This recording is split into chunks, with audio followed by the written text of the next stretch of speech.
La transposition didactique est un concept récent dans l'histoire de l'éducation.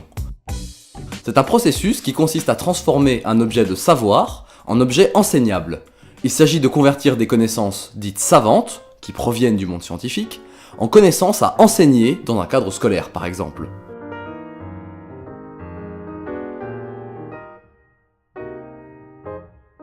Le concept a été formalisé par Yves Chevalard dans les années 80 dans le cadre de son enseignement des mathématiques.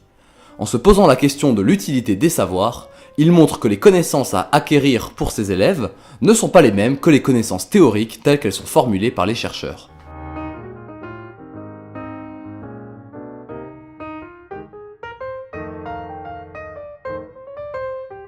Pour mieux comprendre les différents liens entre tous les savoirs, il existe une représentation qui s'appelle le triangle pédagogique.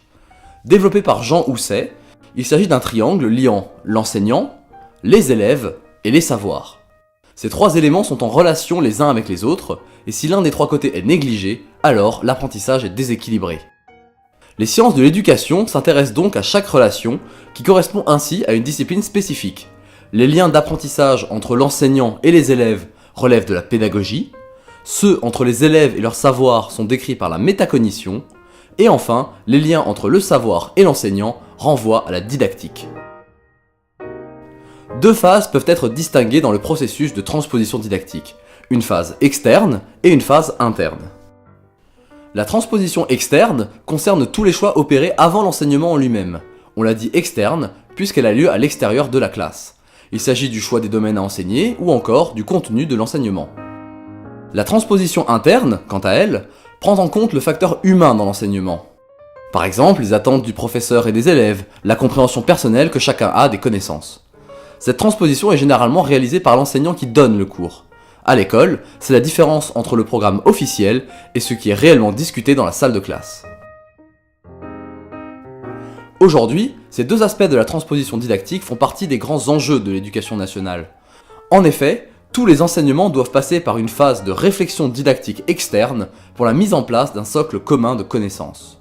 En même temps, une bonne connaissance du processus interne de la transposition didactique est essentielle. Elle permet de proposer aux enseignants des façons différentes de présenter leur discipline, par exemple en organisant des travaux pratiques.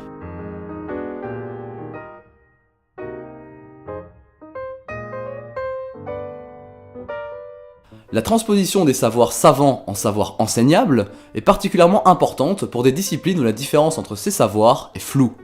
Dans les sciences humaines et sociales, telles que le français ou l'histoire, il est beaucoup plus difficile d'établir des priorités d'enseignement, les disciplines étant moins hiérarchisées que les mathématiques ou la biologie.